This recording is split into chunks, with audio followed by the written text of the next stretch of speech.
Okay okay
ఆంధ్రప్రదేశ్లో నారా లోకేష్ విద్యాశాఖ మంత్రిగా వచ్చిన తర్వాత ఈ రాష్ట్రంలో విద్య ఏ విధంగా సర్వనాశనం అయిపోతుందో మనం కళ్ళారా చూస్తున్నాం. ఒకవైపు మీరు చూస్తే ఫీజు రియంబర్స్మెంట్ 7,000 కోట్లకు పైగా బకాయిలు ఉంటే ఇవ్వడు. ఇంకో పక్క స్కూల్కి పిల్లలకి యూనిఫామ్ ఇవ్వడు, బ్యాగులు ఇవ్వడు, బుక్కులు ఇవ్వడు, నాణ్యమైన అన్నం పెట్టలేడు, ఇంగ్లీష్ మీడియం ఉంటే తీసేస్తాడు, సిబిఎస్ సిలబస్ తీసేస్తాడు, ఐబీఎస్ తీసేస్తాడు. అమ్మఒడి ఇమ్మంటే ఫస్ట్ సంవత్సరం ఇవ్వకుండా ఎగనామం పెట్టాడు. రెండో సంవత్సరం మొన్న 3వ సంవత్సరం అరాకొర అది కూడా సగం మందికి వేసి సగం మందికి పంగనామాలు పెట్టాడు.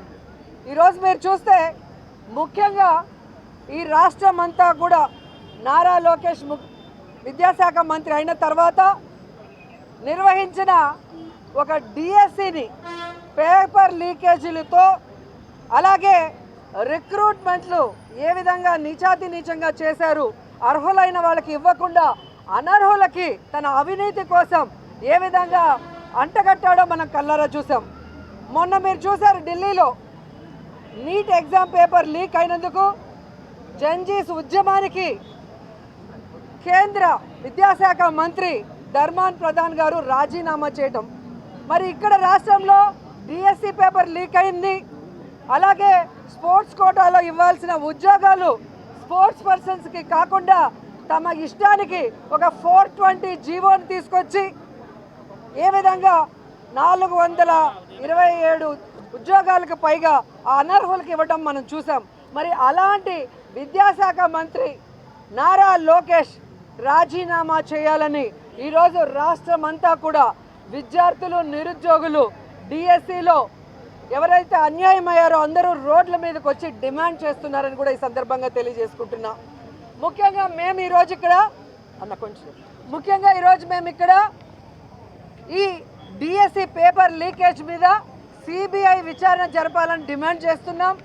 అలాగే ఈ డిఎస్సి పేపర్ లీకేజ్కి కారణమైన విద్యాశాఖ మంత్రి నైతిక బాధ్యత వహించి రాజీనామా చేయాలని డిమాండ్ చేస్తూ ఉద్యమాన్ని చేపట్టడం జరిగింది. ఎందుకంటే ఈరోజు మన రాష్ట్రంలో ఈ కూటమి ప్రభుత్వం వచ్చిన తర్వాత దాదాపుగా 191 మంది నిరుద్యోగులు ఆత్మహత్య చేసుకున్నారు. చాలామంది ఉద్యోగాలు లేక పక్క రాష్ట్రాలకి వలసలు పోతున్నారు. మిమ్మల్ని నమ్మి మీరు అధికారంలోకి వస్తే నిరుద్యోగ భృతి 3000 ఇస్తాం లేదా ప్రతి ఇంటికి ఉద్యోగం ఇస్తామని 1.5 కోటికి పైగా నిరుద్యోగుల్ని ఈరోజు మోసం చేశారు. ఈరోజు ఆ నిరుద్యోగులంతా కూడా ఉద్యోగం రాక నిరుద్యోగ భృతి రాక పక్క రాష్ట్రాలకు వెళ్ళే వాళ్ళు పక్క రాష్ట్రాలకు వెళ్ళి కూలీలుగా మారుతున్నారు. వెళ్ళలేని వాళ్ళు ఆత్మహత్యలు చేసుకుంటున్న పరిస్థితి. ఈరోజు మెగా డిఎస్సిలో ఏ విధంగా పేపర్ లీకేజ్ జరిగింది, ఏ విధంగా ఎగ్జామ్ పెట్టకుండా స్పోర్ట్స్ కోటాలో రిక్రూట్మెంట్ చేసే ముందు ఒక 420 జీవోనిచ్చి రిక్రూట్ చేసుకుని ఆ తర్వాత ఆ జీవోని క్యాన్సిల్ చేశారో మీకే అర్థమైంది. మరి జగన్మోహన్ రెడ్డి అడిగిన ప్రశ్నలకి 2 నెలలు అవుతున్న ప్రెస్ మీట్ పెట్టి సమాధానం చెప్పే దమ్ము ధైర్యం లేని లోకేష్ ఈరోజు రాష్ట్ర వ్యాప్తంగా ఉద్యమం చేస్తున్నారని తెలుసుకొని నిన్న ఎక్కడో జగన్ దమ్ముంటే రా నువ్వో నేనో తేల్చుకుందాము అంటున్నాడు.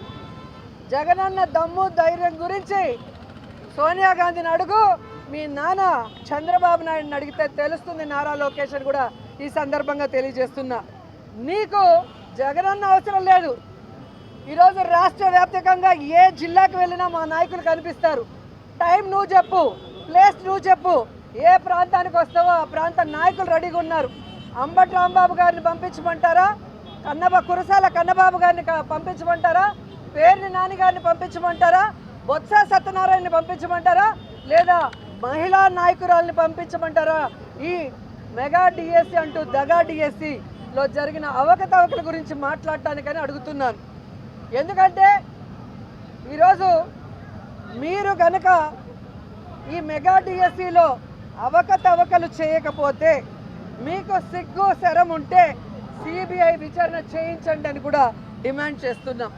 అలాగే తెలుగుదేశం పార్టీ నాయకులు ఈ డిఎస్సి పోస్టులు అమ్ముకోలేదు అనుకుంటే సిబిఐ విచారణ చేయించండి అని కూడా డిమాండ్ చేస్తున్నాం. అలాగే స్పోర్ట్స్ కోటాలో స్పోర్ట్స్ పర్సన్స్కి ఇవ్వకుండా దొంగదారిన 420 జీవోతో ఇచ్చింది నిజం కాకపోతే సిబిఐ విచారణ చేయించమని డిమాండ్ చేస్తున్నామని కూడా ఈ సందర్భంగా తెలియజేసుకుంటున్నాం. చంద్రబాబు నాయుడు, పవన్ కళ్యాణ్, లోకేష్ మహిళల జీవితాలతో చెలగాటమాడారు, వాళ్ళ మాన ప్రాణాలతో చెలగాటమాడారు. ఈరోజు విద్యార్థుల జీవితాలతో చెలగాటమాడుతున్నారు. ముఖ్యంగా బీసీ, ఎస్సీ, ఎస్టీ, మైనారిటీ విద్యార్థులు, మహిళా విద్యార్థుల్ని ఈరోజు ఏ విధంగా మీరు దగా చేశారో ఈ రాష్ట్రం మొత్తం కూడా చూస్తోంది.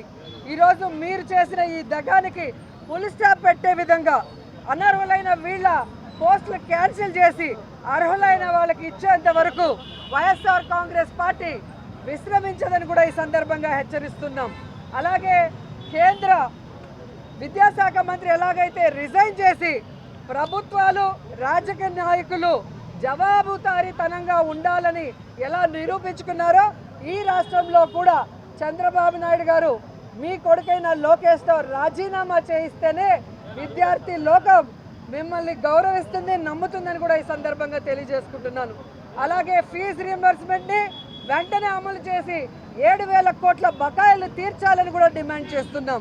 అలాగే మీరు చూస్తే 3,000 నిరుద్యోగ భృతి, ఒకటి ఉద్యోగం ఇవ్వండి లేదా నిరుద్యోగ భృతి ఇవ్వాలి. ఇప్పటికే 25 నెలలు అవుతున్నా ₹1 ఇవ్వకుండా నిరుద్యోగుల జీవితాలతో చెడగాటమాడుతున్న మీకు నిరుద్యోగులే సమాధి కట్టే రోజు ఈ కూటమి ప్రభుత్వానికి వస్తుందని కూడా హెచ్చరిస్తున్నాను. అండ్ ఈరోజు మీరు రాష్ట్ర వ్యాప్తంగా చూశారు ఏ విధంగా విద్యార్థులు తమకు జరిగిన అన్యాయానికి రోడ్డు మీదకి వచ్చి నిరసన తెలియజేస్తున్నారు. ఆ అన్యాయం జరిగిన వాళ్ళని పిలిపించుకోండి, వాళ్ళతో మాట్లాడండి, వాళ్ళకి న్యాయం చేసే దిశగా అడుగులు వేయండి అని కూడా హెచ్చరిస్తూ ఈరోజు రాష్ట్రమంతా కూడా ఈ మెగా డిఎస్సిలో అన్యాయం అయిపోయిన మరి అభ్యర్థులకి అండగా నిలిచిన యువతకి, విద్యార్థులకి, వైఎస్ఆర్సీపీ కుటుంబ సభ్యులందరికీ కూడా పేరు పేరున కృతజ్ఞతలు తెలియజేసుకుంటూ మీకోసం వైఎస్ఆర్ కాంగ్రెస్ పార్టీ జగన్మోహన్ రెడ్డి గారు ఎప్పుడూ అండగా ఉంటాడు. ఆయన వెనక అడుగులు వేయడానికి సైనికులైన మేమందరం కూడా ఎప్పుడూ అండగా ఉంటూ మీకు న్యాయం జరిగేంత వరకు పోరాడతామని కూడా ఈ సందర్భంగా తెలియజేసుకుంటున్నాం.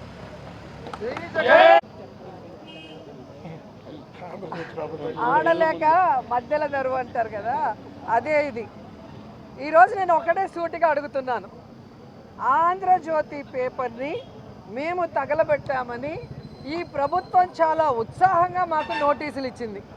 ఆంధ్రజ్యోతి పేపర్కి ఈ ప్రభుత్వానికి ఉన్న అవినాభావ సంబంధం ఏంటి? ఆంధ్రజ్యోతికి చంద్రబాబు నాయుడుకు ఉన్న అవినాభావ సంబంధం ఏంటి? ఆంధ్రజ్యోతి పేపరు కాలిస్తే వీళ్ళకి వచ్చిన బాధ ఏంటి? నేను పేపర్ కొన్నాక అది నా పేపరు, నేను చదువుకుంటానో కాల్చుకుంటానో మసిగుడ్డగా వాడుకుంటానో లేదా కబోర్డ్లో వేసుకుంటానో నా ఇష్టం. దానివల్ల ఎవరి నెత్తిన వేసాం కాల్చి?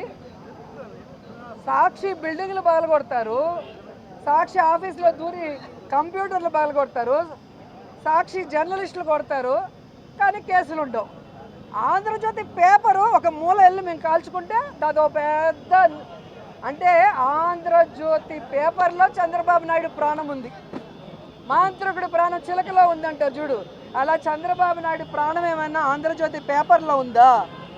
ఆంధ్రజ్యోతిని కాలిస్తే ఈయనెందుకు నోటీసులు పంపించాడో నాకైతే అర్థం కాలే. ఈ రాష్ట్రంలో ఆడపిల్లని రేప్ చేస్తే కేసు లేదు, ఆడపిల్ల మీద దాడులు చేస్తే కేసులు లేవు. ఈ రాష్ట్రంలో నడి రోడ్లో తలలు పగలు కొడుతుంటే కేసులు ఉండదు. ఈ రాష్ట్రంలో ఏ విధంగా రౌడీజం, గూండాయిజం, రెడ్ బుక్ రాజ్యాంగం అంటూ చేస్తే కేసులు ఉండవు. కానీ ఆంధ్రజ్యోతి పేపర్ని మనం షాప్లో కొనుక్కొని మనం తగలబెట్టుకుంటే పెద్ద కేసు అంట. దీన్ని బట్టి ఈ రాష్ట్ర ప్రజలు ఆలోచించాలి. చంద్రబాబు నాయుడు ప్రభుత్వం ప్రజల కోసం పనిచేస్తుందా, తమ భజన పత్రికల కోసం పనిచేస్తుందా తెలుసుకుంటే అర్థమవుతుంది.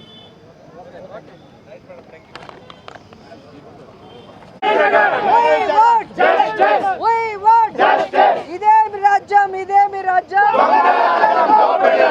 ఇదేమి రాజ్యం, ఇదేమి రాజ్యం. మెగా డిఎస్సి కాదు, ఇది మెగా డిఎస్సి కాదు, ఇది మెగా డిఎస్సి కాదు. జై జగన్, జై జగన్, జగనన్న గారి నాయకత్వం, జగనన్న గారి నాయకత్వం. 1,35,000 ప్రభుత్వ ఉద్యోగాలని 100 రోజుల్లో ఏ విధంగా పారదర్శకంగా జగన్మోహన్ రెడ్డి గారు రిక్రూట్ చేసి ఎంత న్యాయంగా చేసి అందరితో శభాష్ అనిపించుకున్నారో మీరు చూశారు. ఈరోజు లోకేష్ 16,000 ఉద్యోగాలకు పెట్టిన డిఎస్సి కూడా సక్రమంగా పెట్టలేక ఈరోజు పేపర్ లీకేజ్ చేయడమే కాకుండా 420 జీవో నంబర్ 47 తీసుకొచ్చి ఈరోజు ప్యాకాట్ ఆడేవాళ్ళు స్పోర్ట్స్ కోటా కింద ఉద్యోగాలు ఇచ్చారంటే ఎంత సిగ్గుచోటో ఒకసారి చూసుకోండి. అలాంటి నారా లోకేష్ వెంటనే రాజీనామా చేయాలని డిమాండ్ చేస్తున్నాం. అలాగే ఈ మెగా డిఎస్సి మీద సిబిఐ విచారణ జరిపించాలని కూడా డిమాండ్ చేస్తున్నాం.